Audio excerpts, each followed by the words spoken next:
los circuitos, aparte de los circuitos que ya habían visto en Física 2, es la resolución por el equivalente de Thevenin. Bueno, han hecho las prácticas al respecto y viene bien recordar algunas cosas, ¿no? Es decir, que nosotros desde un circuito determinado, como este que tenemos aquí, en 2 puntos podemos hallar un equivalente que nos va a quedar de esta manera, con esta condición, que el equivalente visto desde los puntos A y B va a ser tal si una fuente en serie con una resistencia tal que el valor de la fuente sea el valor de la tensión que vemos desde los puntos A y B, es decir, que en este caso, en el ejemplo acá, sería B2, B2 sería la tensión B a B, o B por R2, y la R de Thevenin, o la impedancia de Thevenin, que para el caso es lo mismo, es la resistencia o la impedancia que vemos desde los bornes que estamos analizando el circuito, con la fuente de tensión cortocircuitada o la fuente de corriente abierta. De ahí llegamos a este hermoso equivalente, circuito equivalente, que nos sirve para simplificar cálculos. Bueno, con Norton la asociación es la misma desde el punto de vista conceptual, es decir, que llegamos a un equivalente, pero en lugar de un equivalente de fuente de tensión, es un equivalente de fuente de corriente, que tiene otra característica, es decir, tiene una resistencia en paralelo con una fuente de corriente. Entonces, bueno, para ese caso, la corriente de Norton que se pone como fuente de corriente en el circuito equivalente es la corriente que circula por la resistencia R2 en este caso, o IAB, y la resistencia de Norton que se pone es el equivalente con la fuente de tensión en cortocircuito o la fuente de corriente abierta. Es exactamente lo mismo, esta resistencia de Norton es exactamente igual que como hacemos la resistencia de Thevenin.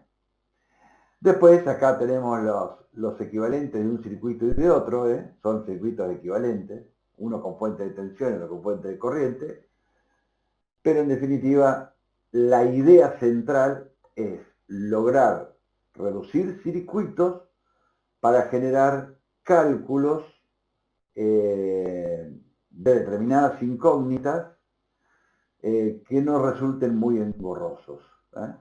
En definitiva, ese es el objetivo de esta simplificación del circuito.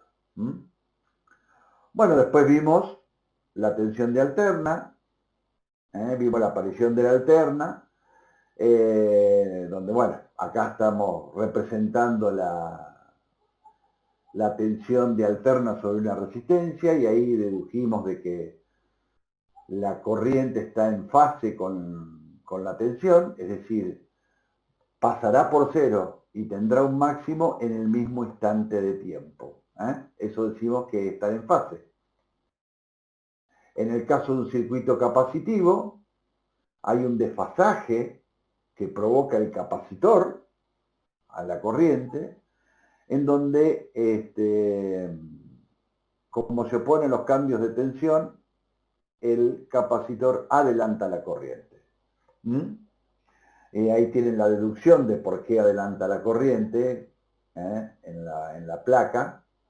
Es decir, que ustedes hacen esa integral, considerando una I de esta característica, van a encontrar que la U en el capacitor, la tensión va a estar a menos pi sobre 2 de lo que es la corriente.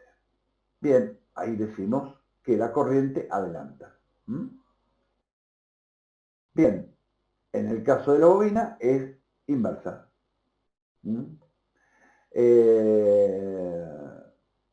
La variación de la corriente no puede ser infinita, o sea que acá lo que tenemos es que la cuando la tensión tiene un máximo, la corriente tiene un cero. Eso está analizado a partir de la caída de tensión en una bobina, lo mismo que fue la caída de tensión en un capacitor, asociado en la bobina, y ahí nos queda que la tensión tiene un más pi sobre 2. Es decir, acá, con esta forma de escribirlo, diríamos la tensión adelanta la corriente, pero es exactamente lo mismo hablar de la corriente.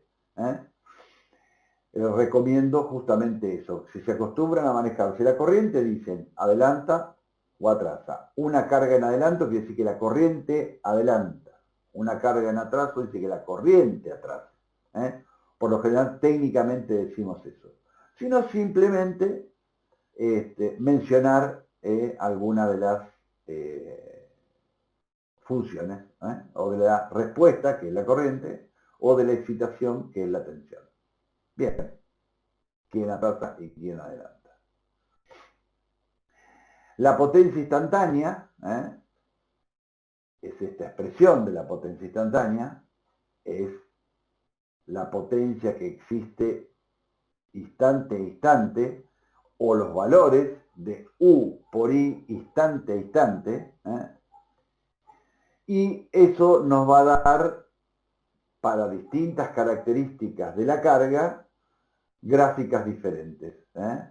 En este caso, una carga resistiva capacitiva, la corriente se encuentra ligeramente en adelanto a la tensión, como vemos, acá está la tensión y acá está la corriente, el cero de corriente y el cero de tensión, respectivamente, y si hacemos U por I, nos encontramos con esa gráfica.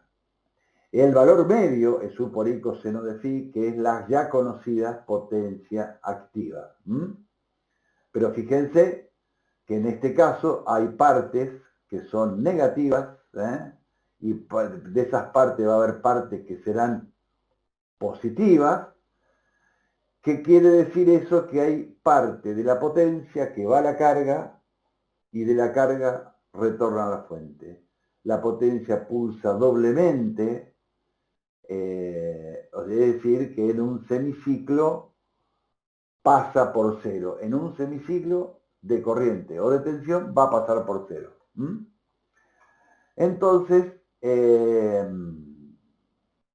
ahí tenemos que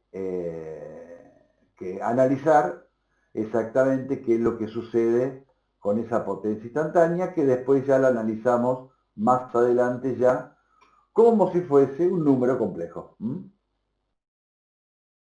Aquí tenemos el caso de la carga resistiva capacitiva, y acá hablamos de la potencia negativa, que es que devuelve la carga a la fuente, y esa misma área la vamos a tener arriba, que la fuente vuelve a devolver a la carga. Una carga capacitiva pura, la corriente adelanta pi sobre 2, y por lo tanto las potencias, la potencia, vamos a hacerla con este color bien extraño, esta parte es negativa de la potencia, esta parte es positiva de la potencia. Como verán, se comporta, pulsa también doblemente en ese semiciclo, que tomamos ahí al menos como referencia de la corriente, y fíjense que el valor medio es cero, quiere decir que no hay potencia activa. Es capacitiva pura, no hay potencia activa, y en un semiperíodo de onda va desde la fuente hacia de la fuente hacia la carga y de la carga hacia la fuente, en un semiperíodo. Completa. O sea, no hay, si la resistencia del circuito es cero, entonces el comportamiento es de esta manera. Carga capacitiva pura. Valor medio de la potencia, que es P U por I coseno de phi, en este caso es 0, porque phi, ¿qué ángulo tiene? 90. Por lo tanto, si tiene 90 o menos 90, esto va a ser 0. Bien, seguimos. Carga inductiva pura es a la inversa. La carga inductiva pura va a ser a la inversa y fíjense que va a tener un comportamiento a 180 grados de la función de potencia entre si ponemos una inductancia en serie con una capacitancia, si están en resonancia, las dos se anularían, se entretendrían entre el campo magnético, energía del campo magnético en la bobina y energía en el campo eléctrico del capacitor. Les pasaría eso si estuviesen las dos puestas y en resonancia. Pero en el caso de la carga inductiva pura, la potencia media o la P, que es su por I coseno de phi, esto vuelve a ser phi 90 grados, por lo tanto, esto es 0. No hay potencia media. 0. Bien. En una carga resistiva pura, acá la cosa cambia totalmente. Fíjense que el valor medio de la potencia comparada con el resto se levanta demasiado, pero no tenemos intercambio con la fuente. Es decir, la potencia instantánea, por más que la conseguimos aparición en el tiempo, siempre va hacia la fuente, de la fuente hacia la carga y no regresa a la fuente. En definitiva, la potencia, que va a ser la potencia activa, el valor medio, como ya dijimos, va a ser lo que va a necesitar la carga para transformar la energía eléctrica en energía mecánica o en calórica o en pérdidas. Pero en definitiva va a ser potencia que no va a regresar a la fuente.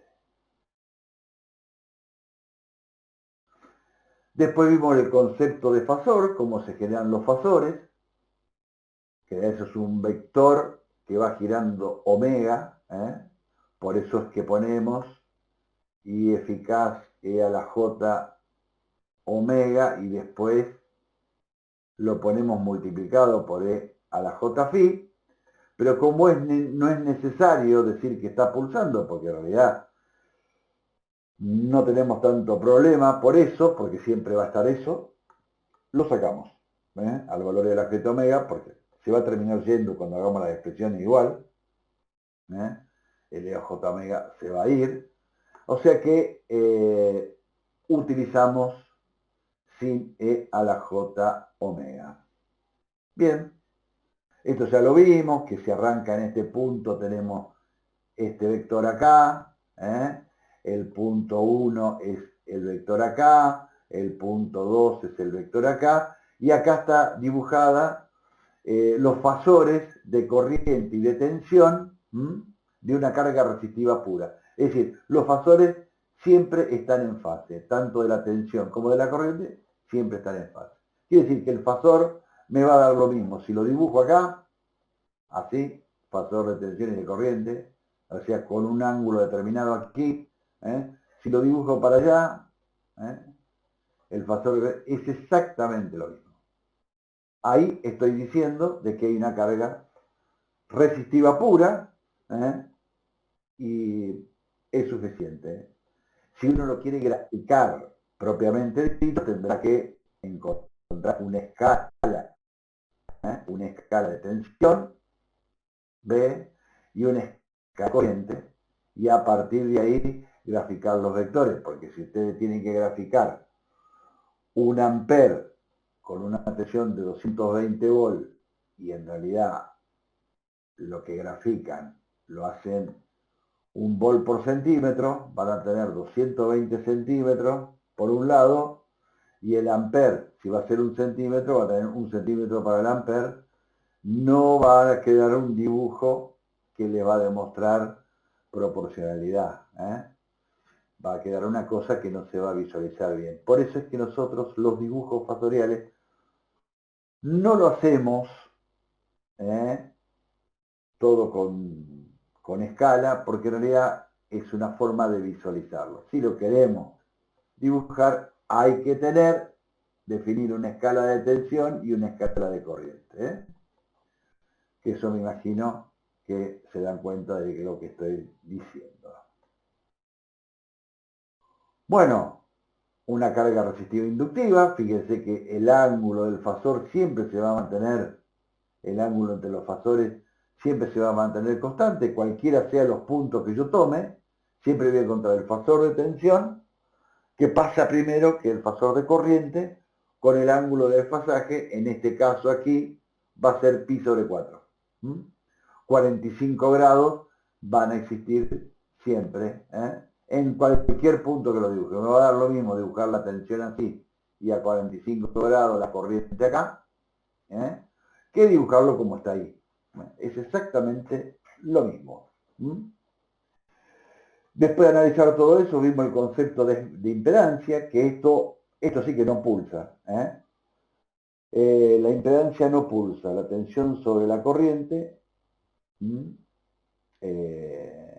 O sea que al aplicar tensión de alterna a un elemento y aparece una corriente, esa corriente va a tener un módulo que va a ser el módulo de U sobre el módulo de Z, y con un ángulo determinado que se le va a dar la impedancia. La impedancia le va a dar ángulo determinado. Si yo las cosas estas las tuviese, por ejemplo, este gráfico que hicimos acá arriba, lo quisiese poner con una nomenclatura con referencia al cero, tendría que poner B igual a B eficaz, U igual a U eficaz, perdón, por E a la J 90. Y lo tendría que poner, si estoy graficando esta parte, con respecto al cero, y lo tendría que poner como I eficaz, claramente no ponemos la palabra eficaz, ya sabemos que es eficaz esto, por E a la J 45.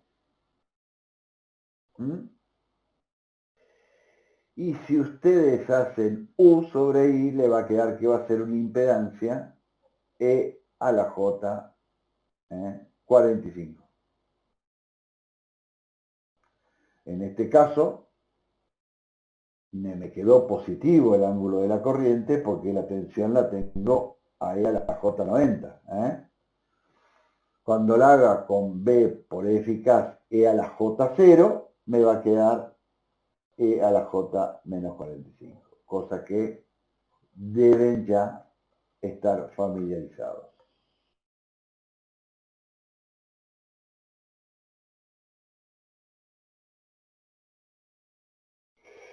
El Congrea, si no le digo que no, graba. Tranquilo, tranquilo con eso. Bien. En un circuito serie habíamos visto los factoriales. Y entonces, digamos, tenemos un circuito serie, Z es igual a R más J XL menos XC. Y entonces, por ejemplo, si XL es mayor que XC, vamos a tener la tensión que va a estar atrasando a la corriente 90 grados en el capacitor, y la tensión que va a estar adelantando 90 grados en la bobina, pero si la bobina es más grande que el capacitor, tiene mayor valor la reactancia inductiva, entonces la tensión que voy a tener es como si estuviese sobre la bobina. Como también tengo una resistencia, la tensión en la resistencia va a estar en fase con la corriente y ahí tenemos el fasorial, donde podemos ver corriente y tensión, fundamentalmente tensiones, porque, digamos, tenemos una sola corriente que provoca distintas tensiones desfasadas. Entonces ahí tenemos el circuito. En realidad yo recorro todo esto, recorro todo esto con el ángulo que corresponde, y hago la sumatoria con su signo y me tiene que dar igual a 0 porque recorrí toda la malla. Salgo y entro por el mismo punto, me tiene que dar 0. No hay nada que eso pueda modificarlo. Bien, en el caso de que XC sea mayor que XL, por lo tanto el U reactivo va a quedar en atraso con respecto a la corriente. La corriente va a seguir estando en fase con la tensión en la resistencia. Y aquí tienen el circuito, el diagrama fasorial para este caso. En el caso que sea igual XC a XL, las tensiones van a ser idénticas en XL y en XC y se van a oponer. Por lo tanto, lo único que va a haber la fuente va a ser la corriente que circula por la resistencia.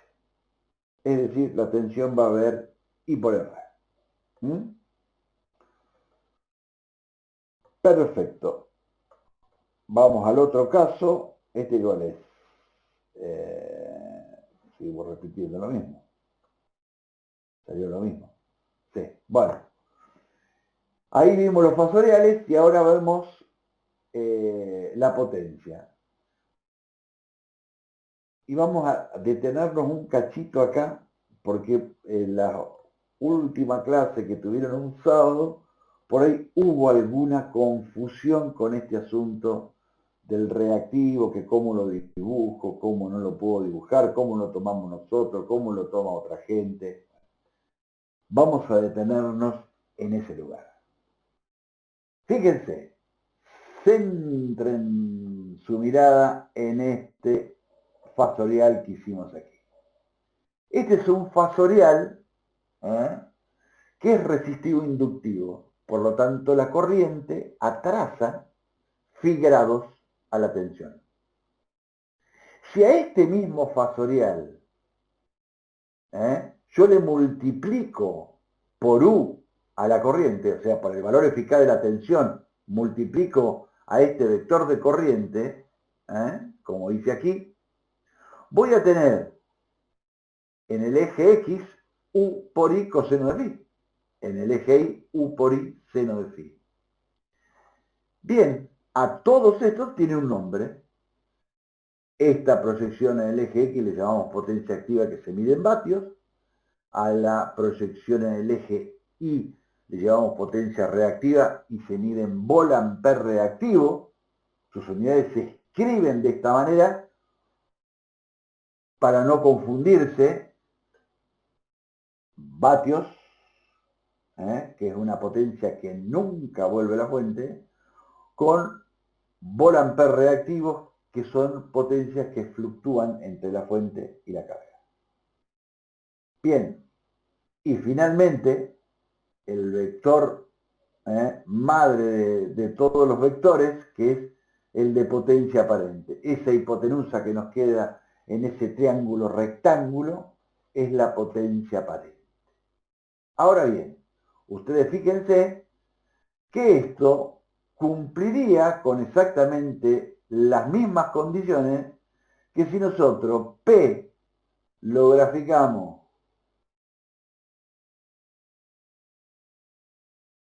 como número complejo en los reales, y estos van a ser positivos, porque van a ir a la carga y no vuelven, o sea, la parte real solamente tiene el semieje positivo.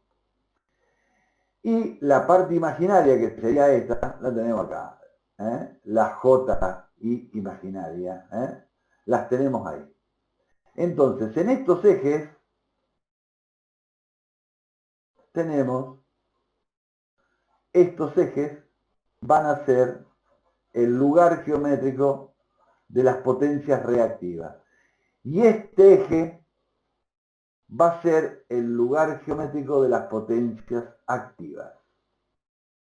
Entonces, las potencias reactivas e inductivas acostumbramos a dibujarlas como hemos dibujado acá. Y a las potencias reactivas capacitivas se dibujarán con el eje, se ve que no me lo tomo ahí abajo, déjeme borrar todo lo que dibujé aquí, se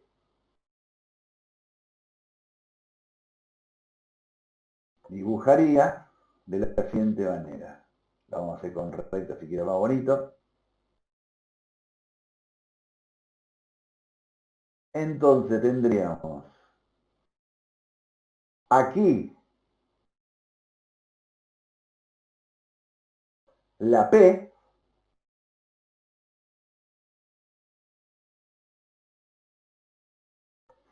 y aquí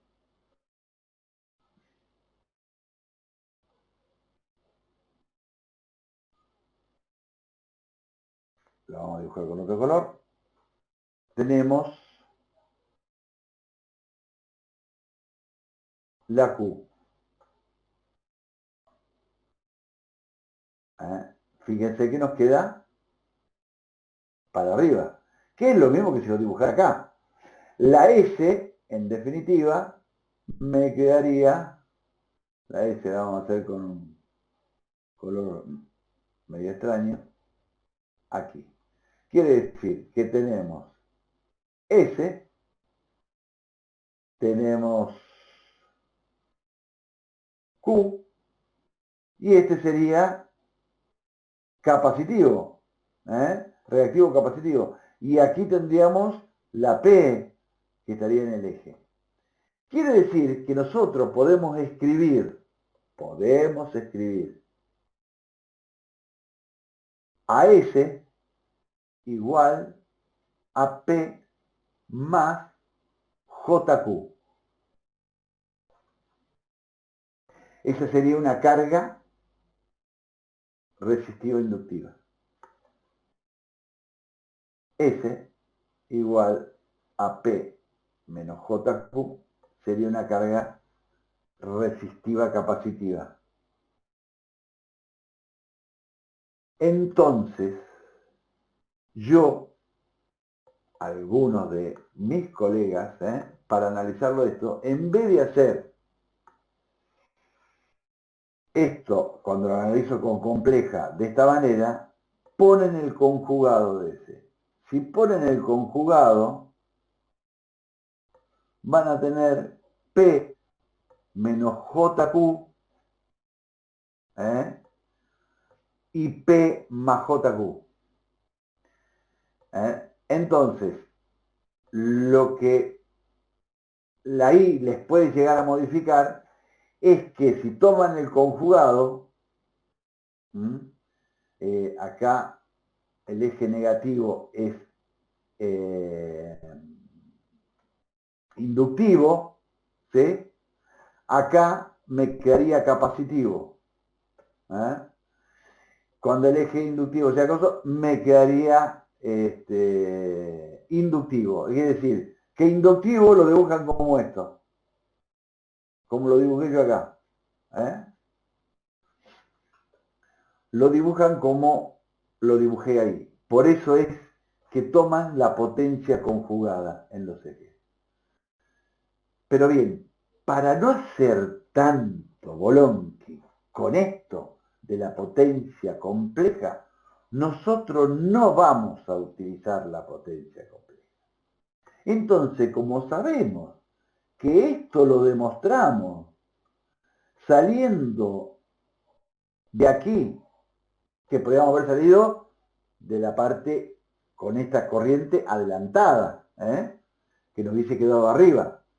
Hallamos S, P y Q, como lo tenemos acá, y entonces acostumbremos a manejar no Q, dibujada así para abajo, cuando hablamos inductivo.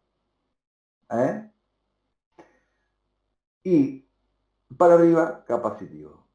Entonces, por eso, o sea, nos ponemos de volado. Ahora, si alguien dice, no, yo lo quiero dibujar como tienen los técnicos de Leiden. Los técnicos de Leiden me dibujan el triángulo de esta manera. S, Q y P. Y esto es inductivo. Entonces analizan, de ponerle el capacitor, les da un Q capacitivo para abajo. Eso es pura y exclusivamente una cuestión de convención. Si ustedes me entendieron esto, cómo llegamos nosotros a la potencia, está bueno mantenerlo de esta manera. Si no, cuando lo cambian al triángulo, tienen que explicar, es Q inductivo y este es Q capacitivo. Hay que indicarlo. ¿Está bien? Por eso hay que indicarlo. Hay que tener bien claro de qué estamos hablando. Porque si no, el que lo mira no sabe, no distingue. Dice, profe, S tiene la dirección de 1, de I. Sí, si es U por I. Fíjense que P es igual a S coseno de phi y Q es igual a S seno de phi.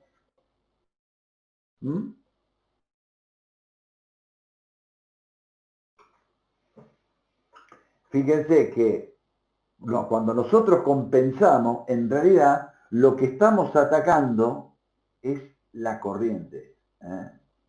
Estamos atacando la corriente para decir, no queremos tanta corriente. Esto viene bien porque acabé de ver no sé si ayer o antes de ayer, en la red, estaba buscando yo otras cosas, qué sé yo, porque hay muy buenos tutoriales. En realidad son clases que están animadas y está muy bueno. Son laburo de dibujos 3D impresionantes. Y justo enganché uno que hablaba cómo ahorrar energía en tu casa y entonces le ponen un capacitor a la entrada y con eso ahorrar energía. Hay que tener mucho cuidado con eso. Porque si no van a quemar LED a rolete. Si tienen lámpara de LED. Pero hay tutoriales de compensación que están de prima especial. Muy bien. Bueno, después con el triángulo nos ponemos a analizarlo, al triángulo. Entonces, en un caso de que nosotros querramos bajar la corriente, tendríamos que lograr que esta potencia inductiva Q1,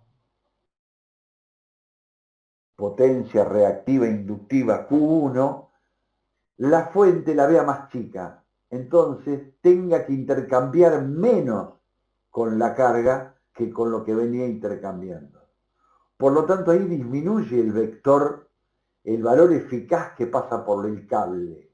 Disminuye. Le ponemos un capacitor que le entrega el reactivo, gran parte del reactivo que necesita la carga, y por lo tanto la fuente solamente va a ver un pedacito de reactivo, porque se aconseja no pasarlo de compensación a los circuitos, estar cerca del 1 y puede ser que coseno de phi sea 1, pero no muy cerca, pegado.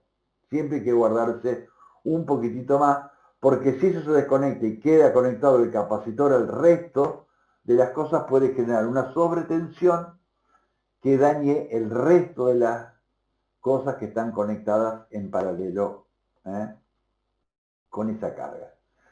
Entonces, bien, aquí tenemos toda la demostración de cómo llegamos a esta fórmula que es la empleada para meterse en las tablas de capacitores y de ahí en más sacar qué capacitor necesitamos para compensar lo que queremos compensar, es decir, qué energía reactiva queremos tener compensada. Bueno, y de acá se saca el valor de la capacidad. Esto se expresa en microfaradios.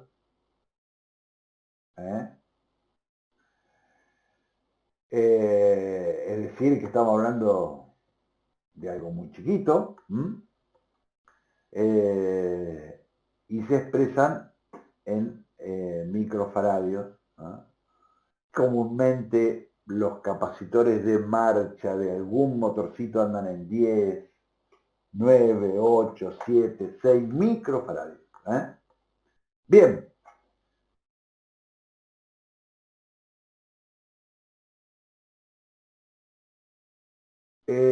Facundo, sí, recomiendo alguno. No los vi a todos. No, francamente, no los vi a todos. Lo que sí les puedo recomendar, pongan, es muy interesante eso, para los que le gustan los fierros, pongan el motor que utilizan los autos eléctricos, cómo fueron evolucionando los motores. Los motores que tienen un poco de imán, otro poco de reluctancia, en fin. Eso está muy bueno, lo da un español, está muy bueno. Eso lo alcancé a ver. Y lo demás no lo alcancé a ver. Vi que pasaban por ahí cosas, ¿no? Pero no lo vi del todo. Así que no tengo, Facundo, para recomendarte uno puntualmente. Lo que sí te recomiendo es esta placa. Esto te la recomiendo, que la lleves al baño. Seguimos. Y no tocar el medidor, ¿no? No tocar el medidor. Ni se les ocurra tocar el medidor. Porque es un delito.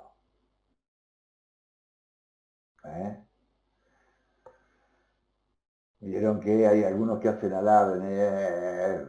Dicen, yo pago menos porque, qué sé yo, pongo el neutro. Nada. No le den bolilla a esas cosas. No le den bolilla a esas cosas. Porque los enganchan y las multas son enormes. No tienen luz por un tiempito largo. Bien. Ahora estamos en esta. Fíjense. En corriente, si nosotros hacemos el análisis en corriente, solamente en corriente, lo que llevamos es de I1 a I2. Fíjense, el vector se achica un montón. Porque I1 coseno es constante. I1 coseno de Φ1 es lo mismo que I2 coseno de Φ2. Es constante la P, porque por supuesto la U no me cambia. Entonces U por I coseno es lo mismo antes de poner el capacitor que poniendo el capacitor después. Lo que no es lo mismo es el reactivo neto que ve la fuente. Es decir, parte del reactivo se lo da el capacitor, bastante.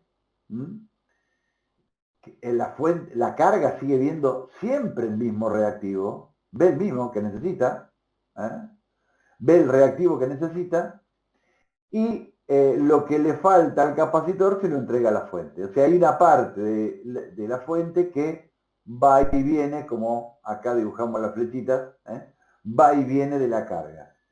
P va, y va, y va. Son esos jugadores que siempre tienen el arco entre las cejas.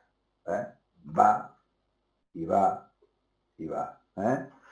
Se choca con el 2, se choca con el 6, no importa. Encara y va. No vuelve para atrás. La P no regresa nunca.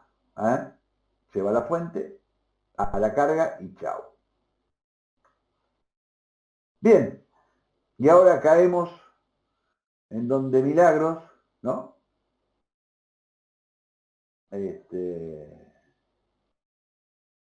Sí, dice Milagros. Bueno, bien. Los fenómenos transitorios. Bueno, para analizar los fenómenos transitorios arrancamos de un circuito RL con una característica, lo analizamos en carga y en descarga. Es decir, en carga, con la llave puesta en 1, con la llave cerrada y puesto en 1, y ahí aparece una carga. Estos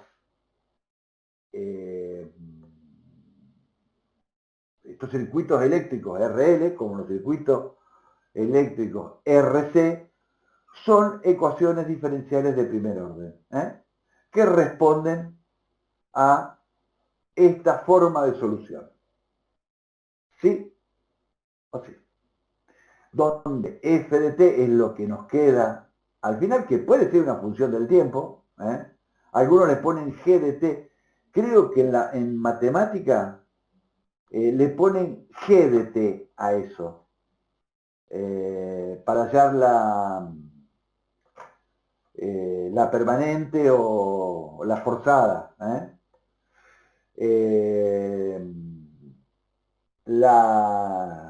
La homogénea, que es la solución esta, que nosotros le llamamos la natural, la respuesta natural del circuito. Bueno, una vez que nosotros tenemos la ecuación, que es esta que está acá, que hacemos Kirchhoff en el circuito, bueno, lo llevamos a la forma en que podamos entender la ecuación. Que la forma va a ser de I de t con respecto al tiempo, más A por I de t igual a F de t. Esta es la expresión para la corriente tomada como una ecuación de primer orden. En este caso, A es R sobre L, ¿sí? En este caso, A es R sobre L, y entonces A la ponemos en estas expresiones. Y una vez que tenemos eso, con una condición inicial determinamos la constante K, y con una integración determinamos la parte permanente. Sumada la parte homopolar, la parte natural de respuesta natural del circuito a la forzada del circuito, nos va a quedar la ecuación completa. Que en este caso, siendo I de t igual 0, vamos a sacar la constante K. Sacamos de aquí la constante K. Bien. Entonces, en ese circuito teníamos I de t, K, E a la menos R sobre L de t, más B sobre R, porque la integral de esto, fíjense, esta integral, que después la vamos a ver en detalle, nos queda E a la menos AT, ¿sí? E a la T vuelve a quedar. E a la T va a quedar. F de T es B sobre L, ¿sí? B sobre L. ¿Y qué más nos falta? Y esto dividido A. Porque la derivada de E a la AT es A por E a la AT. Es la derivada de esto por esto sin derivar. Entonces, lo derivado del otro no nos va a dar. Entonces, más la derivada del otro por el otro sin derivar nos va a dar 0, o sea que nos queda esto. Entonces, integrando esto nos tiene que quedar eso. Pero A es R sobre L. A es R sobre L. Eso es A. Entonces la L con L se me va, esto se me va con esto y me queda B sobre R. Que es esto que sacamos acá, B sobre R. Cuando I de t igual a 0, vamos a tener que asumir que en I de t igual 0, cuando cerré el circuito, va a ser 0 la corriente. Porque si no es 0 la corriente, esto se va a infinito. Y eso no existe. ¿Mm? La tensión sería infinito. Muy bien. Es decir, la derivada de algo que es así, que es de un pulso, ustedes saben que la derivada acá en este punto será la recta I, ¿sí? Pero si yo tengo una función que es así, la derivada es infinita, ¿está bien? Bueno, perfecto.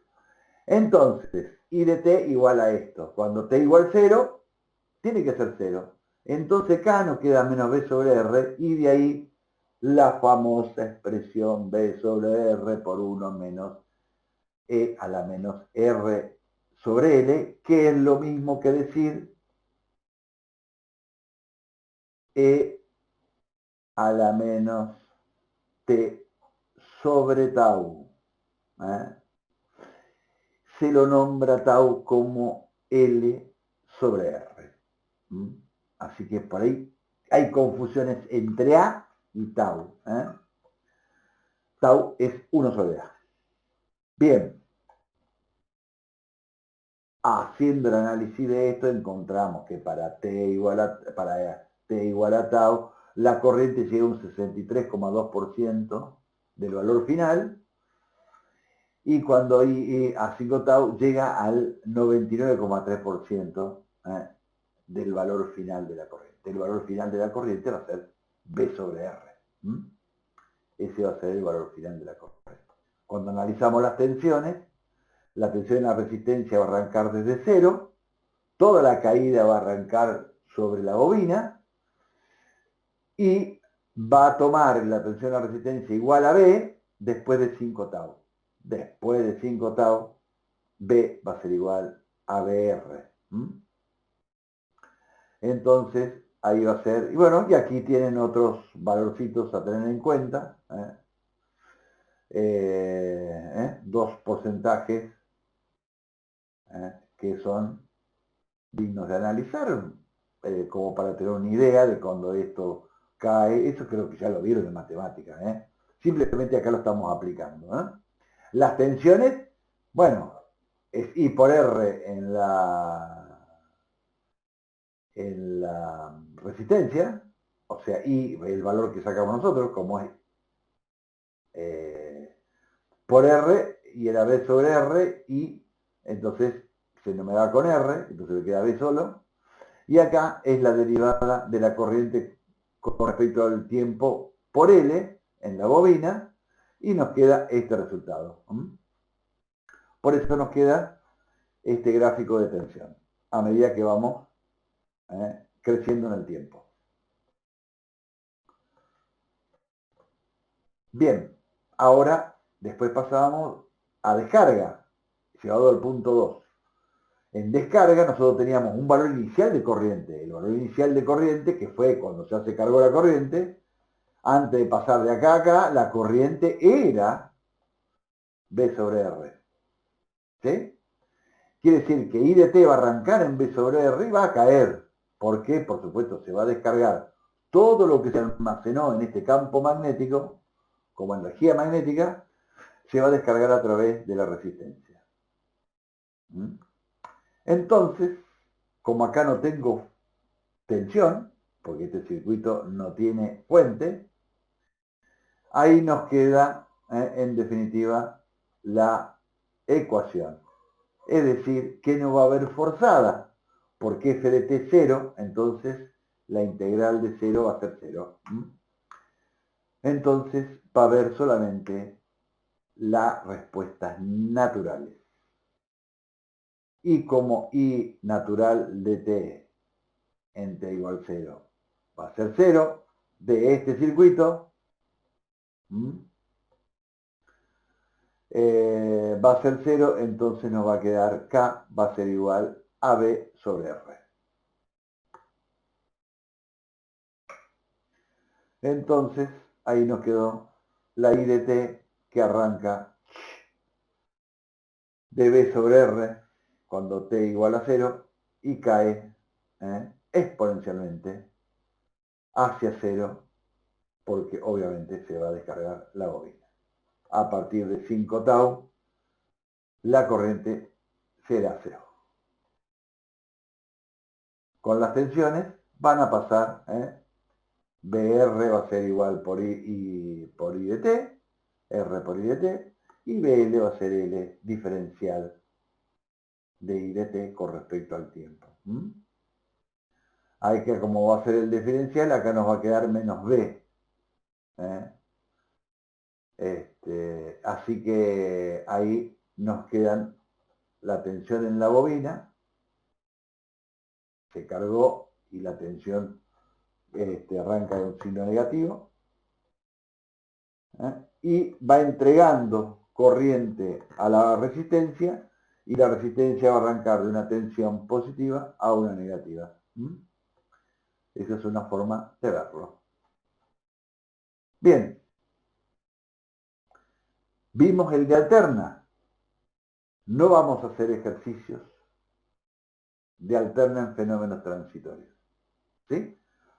Por lo tanto, esto es solamente a modo de conocimiento de ustedes. Entonces, a lo sumo hay una pregunta.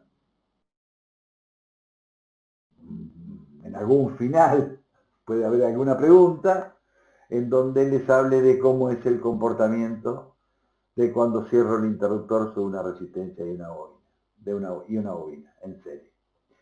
Que en general lo podemos ver casi siempre. Y vamos a dar un ejemplo bien puntual. Cuando ustedes prenden un tubo fluorescente,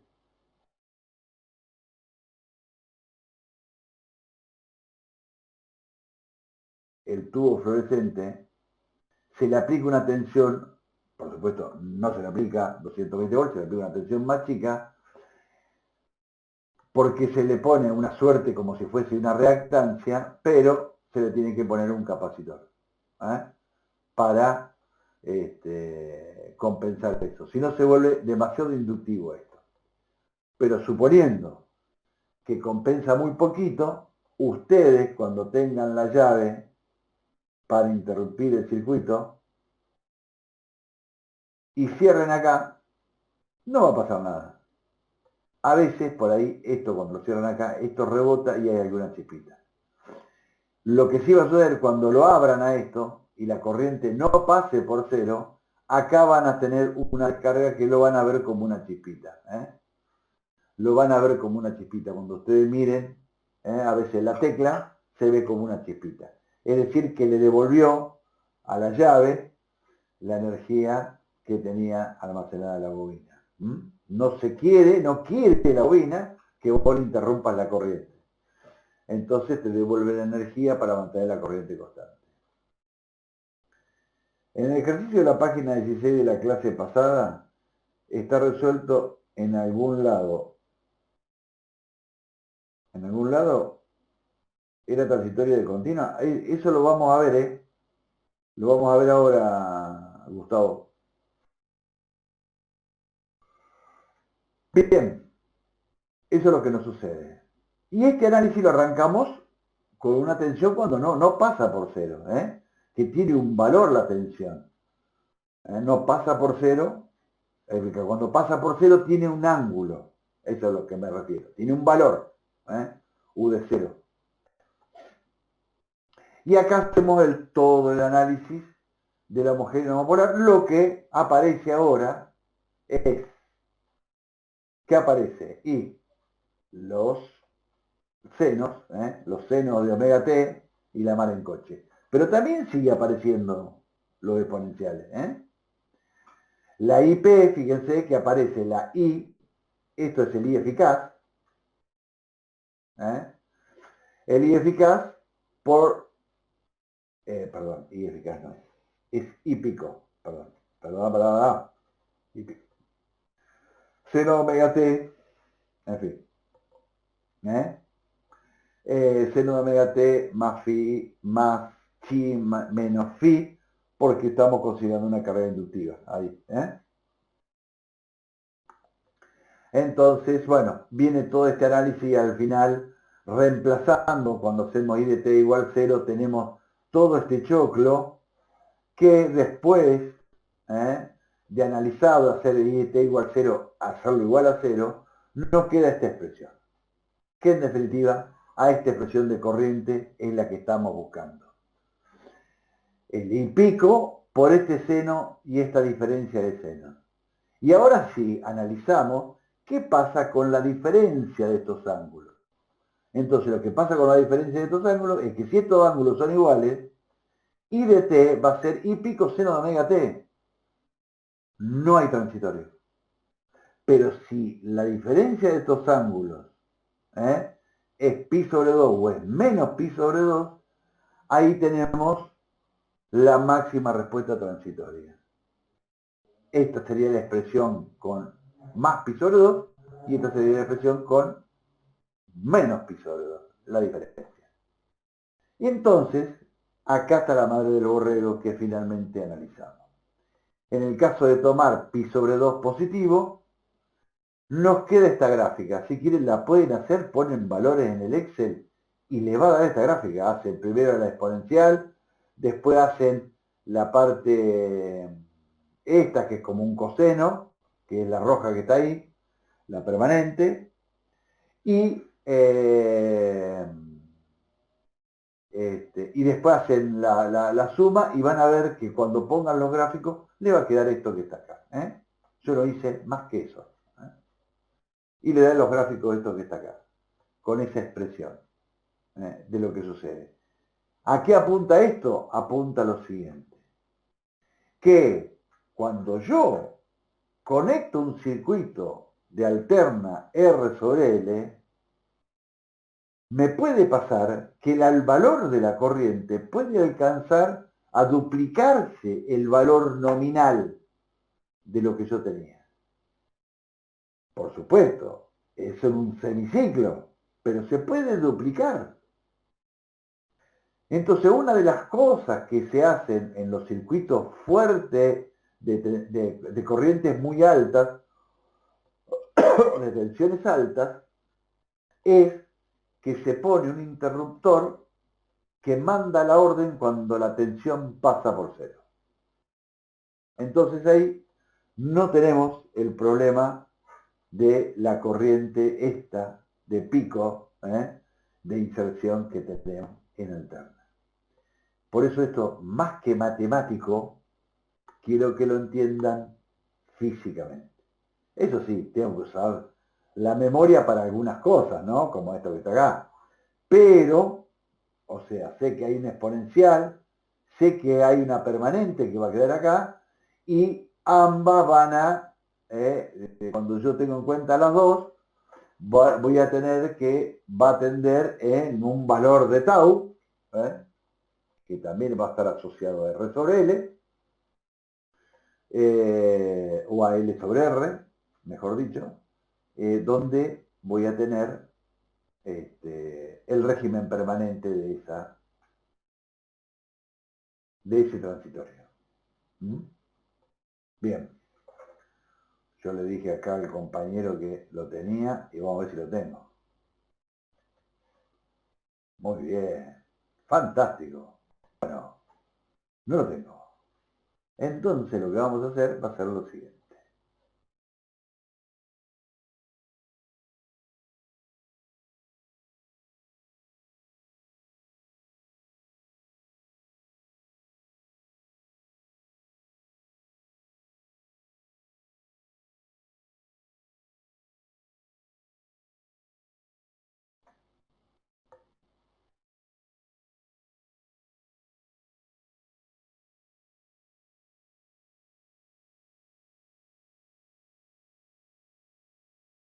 Pero un segundito, que les tengo prometido a varios aquí.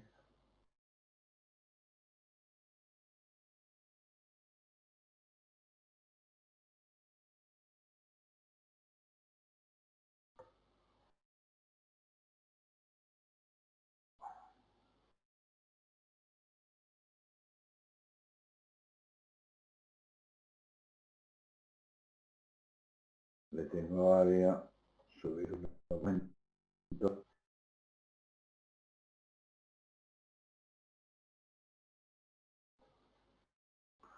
Pi, pi, pi.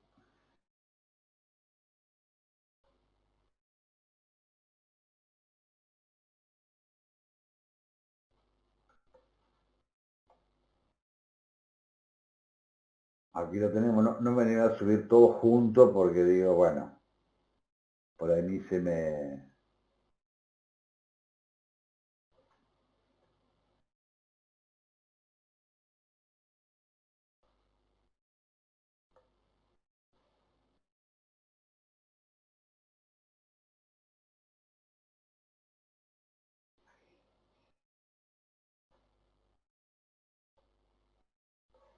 No sé qué pasó.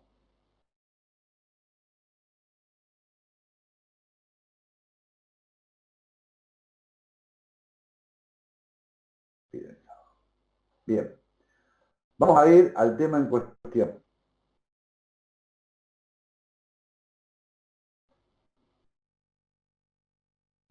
Que es el ejemplo de este ejercicio. ¿Estamos de acuerdo, Milagros? ¿Estamos de acuerdo, Gustavo? Bien. Como para practicar y entrenar, dimos este ejemplo. A ver cómo podemos resolver esta cuestión. A ver cómo podemos resolver.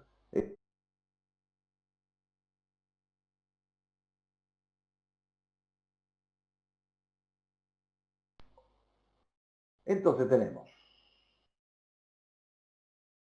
una fuente, una resistencia, luego una llave que conecta el paralelo de una fuente, de una resistencia con una inductancia. Por supuesto que vamos a tener que hallar el valor de la corriente, IT y qué sé yo, ¿no? Y después se tiene que calcular el valor de la corriente en el instante igual a 3 tau, ¿eh? Y así siguiendo. Tenemos los valores de tensión, los valores de resistencia y los valores de inductancia. Vale. ¿Qué podemos hacer en este circuito? Si yo en este circuito, cuando esto está cerrado, en realidad lo abro acá, y lo abro acá, y saco esta inductancia para allá, me va a quedar un circuito equivalente con una R de Thevenin y una B de Thevenin, ¿sí? Que va a tener un valor, y yo aquí voy a tener la inductancia L, después la voy a poner en A y B. Y entonces analizo I de T en un circuito RL exactamente igual que lo que tenía hace un ratito.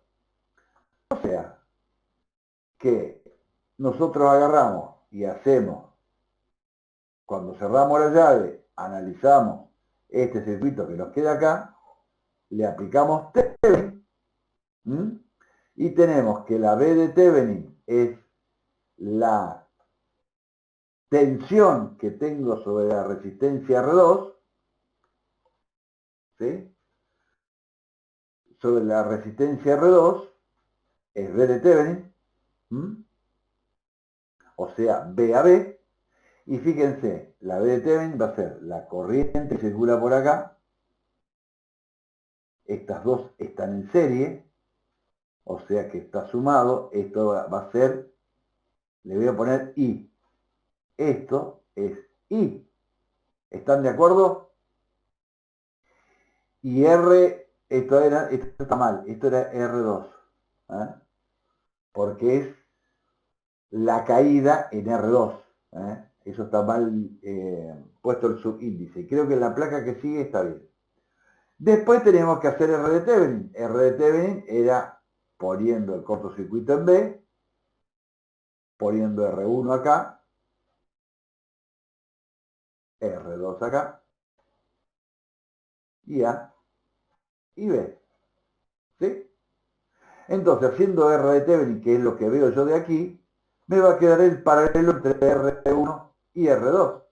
porque estas dos se encuentran en paralelo, R1 y R2. Entonces yo ahí pasaría a un circuito equivalente donde tendría B de Thevenin, B de Thevenin con el valor que acá tengo, que lo puedo sacar, tanto volt, y R de Thevenin, que es el paralelo de estas dos. Como era 4 ohms, si no me equivoco, va a dar 2 ohms. Profe, Sí. disculpe, tengo una duda con respecto a Thevenin. ¿Por qué cuando calculo la caída de tensión se considera como que las R se consideran que están en serie y cuando calculo el R de Thevenin que están en paralelo? Muy buena pregunta. Es una confusión muy común. Vamos a hacer lo siguiente.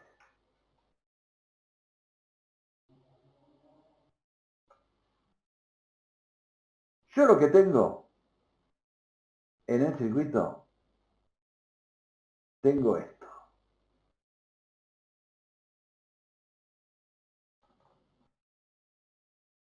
Y acá tengo dos pelitos que están al aire, A y B.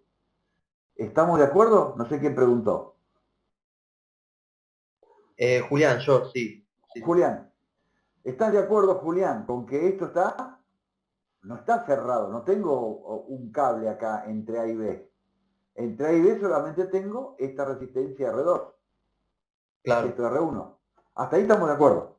Sí, sí. Bueno, Thevenin nos dice que la B de Thevenin que yo tengo que calcular es la B entre A y B. La B entre A y B es igual a la B que tengo en R2. A la tensión que tengo entre este punto y este punto.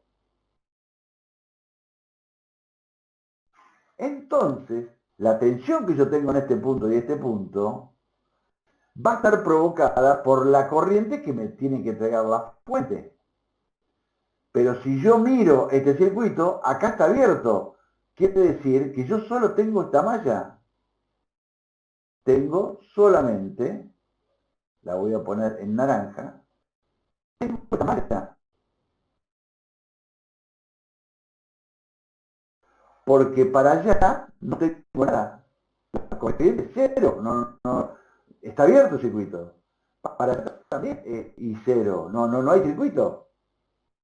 Entonces, este punto está más de la tensión y este punto está a menos de la tensión. Quiere decir que estas dos son atravesadas por la misma corriente. ¿Estamos hasta ahí, Julián?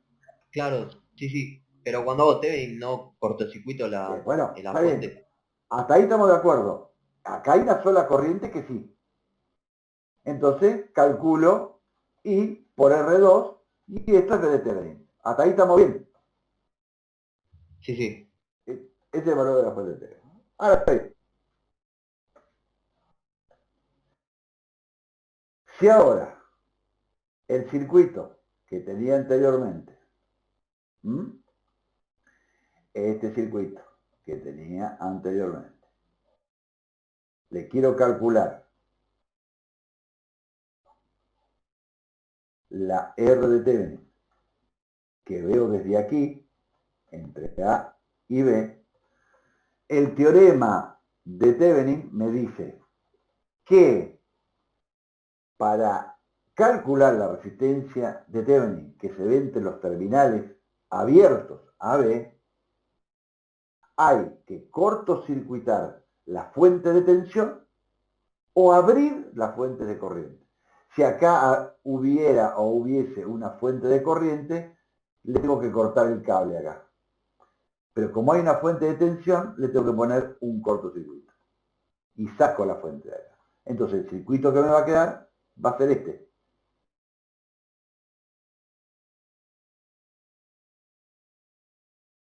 Este va a ser A y este va a ser B. ¿Estamos de acuerdo, Julián? Sí, sí. Este punto coincide con R2 y con el extremo de R1. Y este otro punto coincide con el otro extremo de R1. Estas dos resistencias, R1 y R2, las puedo dibujar así, y de acá veo entre A y B, para allá, veo que estas dos resistencias están en paralelo. Ah, perfecto, listo. Quedó claro, perfecto. Gracias. Ahí se visualiza. Por eso me queda la R de Thevenin en, como si fuese en paralelo. En este caso, en otro circuito capaz que no, pero en este caso me quedó de esa manera. Bien, Perfecto, mil gracias. entonces ahora lo único que nos queda es analizar este circuito como lo habíamos analizado antes. Y si lo analizamos como lo habían analizado antes, sale por sí solo que la B que yo tengo, que es la B de Thevenin, esta tensión, acá tengo, pasa esta corriente y acá tengo la tensión R por I, que tengo, es la caída de tensión en la resistencia, y después tengo la caída de tensión en la bobina. Bueno, haciendo la misma operatoria que hicimos con el otro circuito, es decir, despejando L para que nos quede una ecuación diferencial de primer orden, donde acá determinamos que esto es A y esto es F de T, sabiendo además que voy a tener una permanente que va a ser como esta que está acá, la permanente, permanente o forzada, y esta va a ser la respuesta natural del circuito, la oscilación que va a tener, la respuesta natural del circuito, con F de T igual a BH sobre L, lo único que tenemos que hacer es lo mismo que hicimos antes, nada más, que en lugar de poner B como teníamos antes, va a ser B de Thevenin, porque es lo que tenemos acá, que si pondremos 10 volt, 5 volt, lo que nos dé eso. Bien, y haremos el mismo análisis con K cuando T igual a 0. Exactamente lo mismo. Entonces nos encontramos que la ecuación sigue siendo la misma, que I de T la podemos expresar de esta manera.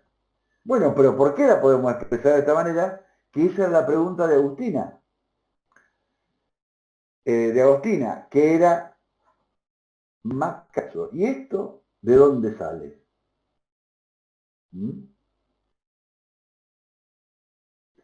Fíjense, claro, ahí está, acá no aparece B de Thevenin, ¿vieron? No aparece B. Bueno, pero ¿por qué? Porque esta es la parte forzada.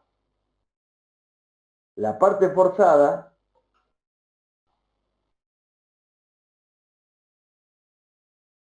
y P de T es igual a E a la menos a T. Después vemos cuánto vale A por la integral de F de T, que si nos fijamos cuál es la integral de F de T, F de T es B de T sobre L, B de T dividido L, ¿sí? Por E a la AT diferencial de T. Esa es la integral. Ahora bien, si yo resuelvo la integral y P de T, me va a quedar E a la menos AT, esto es una constante, va a salir afuera, B de T sobre L, es una constante, y la integral de lo que nos queda, que es esto, va a ser 1 sobre A por E a la A.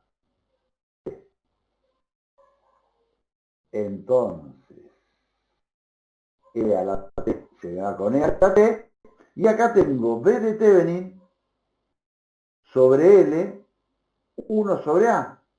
¿Y qué era eso? Nos fijamos. B de Thevenin era B sobre R1 más R2 por R2.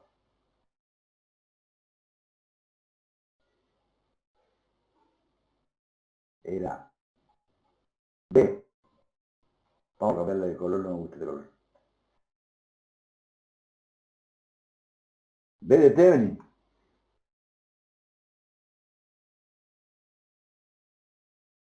B de Thevenin era igual a la tensión B, no es B de Thevenin, sobre R1 más R2, que sacamos que queda la corriente, por R2, la B de Thevenin.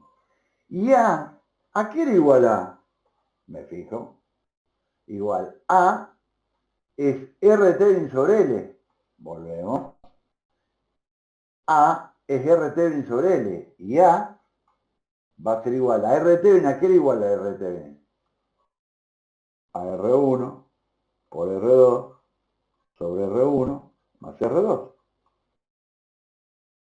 O sea, que este término que está acá, que es el único que tengo que analizar, va a ser B de Thevenin y lo vamos a poner con otro color. B de Thevenin igual a B sobre R1 más R2. Y 1A y todo eso sobre L. Y 1 sobre A es invertir esto que está acá. Que 1 sobre perdón. A, que era A es R de Thevenin sobre L. A, R de Thevenin dividido L. Eso es A. Y tenemos 1 sobre A. Quiere decir que se me da vuelta todo. Pongámoslo R1. 1 sobre R1, R2, R1 más R2, todo esto por L. Como esto se me invierte con respecto a esto, la L se me va, los R1. Esto acá me falta R2 por R2, que es este que está acá. Los R1 y R2 también se me van, y el R2 se me va con esto, por eso me queda B sobre R1. Los L también se van, entonces me queda B sobre R1, que es lo que me quedó aquí, que es lo mismo que tengo aquí, en la permanente. Cuando yo tengo la natural, para sacar K, tengo que hacer I de T en 0. Tengo que hacer I de T en 0. Entonces, I de T en 0, me queda E a la T en 0, y tiene que ser igual a 0, porque no se puede ir a infinito la tensión. Entonces K me queda menos B sobre R1.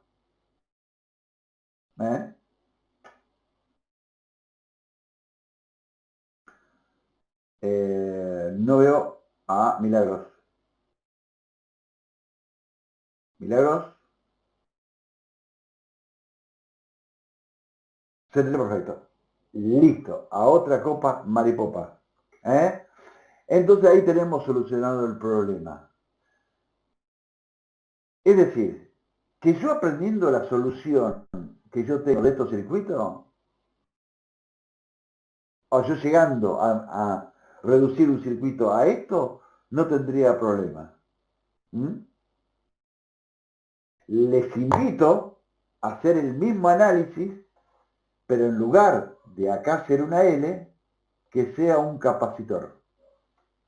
Van a tener que hacer Thevenin, van a tener que hacer Thevenin, y le va a quedar acá, en lugar de L, le va a quedar un capacitor. Las ecuaciones, por supuesto, son diferentes, ya lo vieron en capacitor, y hagan el mismo análisis pero para un capacitor. ¿Sí? R1 y R2, para que sea todo muy fácil, le puse los mismos valores, ¿eh? Porque no es una cuestión de andar complicando en números, numéricamente un ejercicio. No tiene sentido. Lo más importante es que nosotros entendamos lo conceptual. ¿Mm? ¿Estamos de acuerdo? Lo conceptual.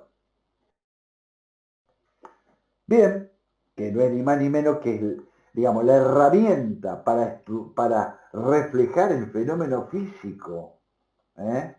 Que utilizamos, por supuesto, es la matemática, la madre de todas las explicaciones, pero utilizamos el concepto de soluciones de funciones diferenciales de primer orden.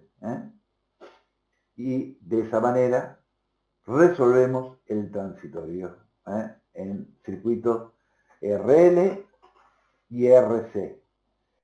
RCL lo van a ver de la fotocopia que le mandé. Y yo lo que les diría, que les aconsejaría, nadie va a ir con semejante despliegue teórico a preguntarles ni en un final, ni en un parcial, ni nada por el estilo, como el circuito RLC. ¿Sí? Pero hay que leerlo para entenderlo físicamente. ¿Estamos de acuerdo? Leámoslo y entendámoslo físicamente. Cuando tenemos amortiguado, subamortiguado, todo eso, peguémosle una leída. ¿Para qué nos va a servir? Nos va a servir para entender fenómenos que nos pueden suceder en la industria. Entender fenómenos que nos pueden suceder en la industria. Porque cuando entra tal equipo de funcionamiento, el protector diferencial identifica como una corriente derivada a tierra y entonces nos aparece algo medio extraño. Lo que sucede es que son frecuencias que entran en juego que lo hacen que corrientes se deriven a tierra. Entonces, eso nos puede hacer saltar alguna protección. Y a lo mejor es un problema mucho menor.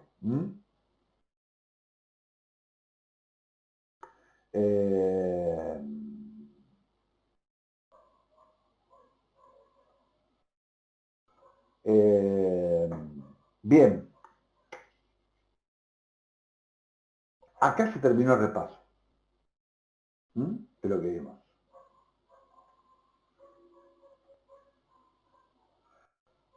Van a tener nuevamente una clase de consulta el sábado que viene y el 13 bajamos la bandera. ¿Qué les parece?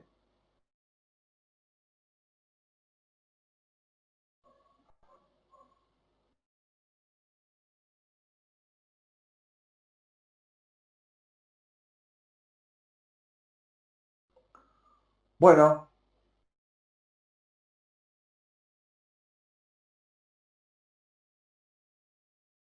preguntas teóricas.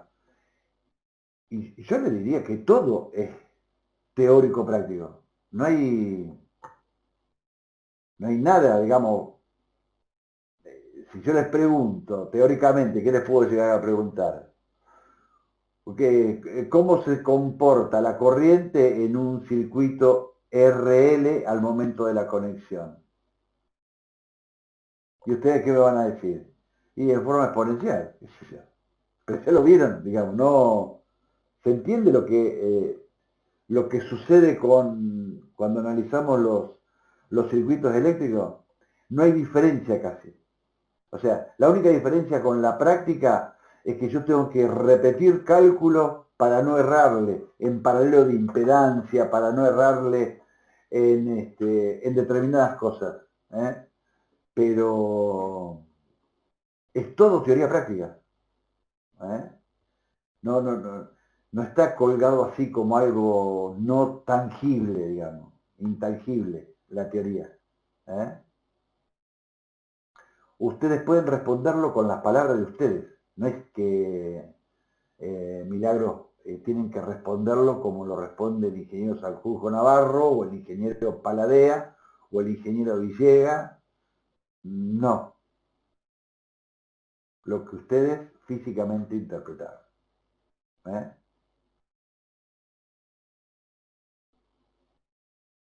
Perfecto. Bueno, si no tienen más, eh,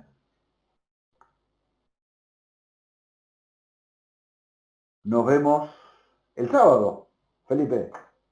Sí, no, más que nada les quería aclarar que el sábado terminamos con el trabajo práctico que tienen que entregar y, perdón, con la guía de ejercicios que estamos viendo, que faltan dos para ver, y sí vemos el trabajo práctico que tienen que entregar, que no arme el espacio, por favor, lo que tienen que entregar, el uno, hagan eso, háganlo, por favor. Y, o sea, terminamos con eso, vemos algo de lo que tomábamos en forma presencial, como para que no se espanten demasiado, tengan una idea clara de qué es lo que se les puede llegar a tomar. Y nada, hacen un repaso en la plataforma, así aprovechamos el día, ya que nos levantamos temprano y trabajan ustedes también. Hacemos una actividad similar a la que hicieron el sábado pasado. Lo que sí le tengo que decir es que hay un alumno, Nicolás Fernando, no me sale bien, pues lo estoy mirando, Cifredi, no sé si lo conoce, Nicolás Fernando Cifredi, que bueno, tuvo episodios con el COVID, ¿eh? Así que me alcanzó a avisar, si bien es cierto, no los puede contagiar ni a ustedes, ni a mí, ni a nadie por el estilo, pero todo un episodio con la familia. Y bueno, así que les quería avisar, ¿eh? Si lo conocen y los que viven cerca, qué sé yo, tómense la molestia de poder mandarle un correíto a ver si necesita algo, alguna cosita. ¿Eh? Ya le mandé un correo que la cátedra va a esperar que él se recupere, que no, ¿qué va a hacer? ¿Qué va a hacer? Bueno, les digo eh, hasta el sábado.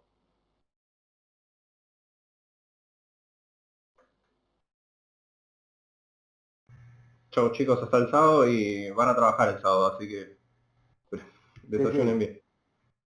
bien. Papel, lapicera y calculadora. Exactamente.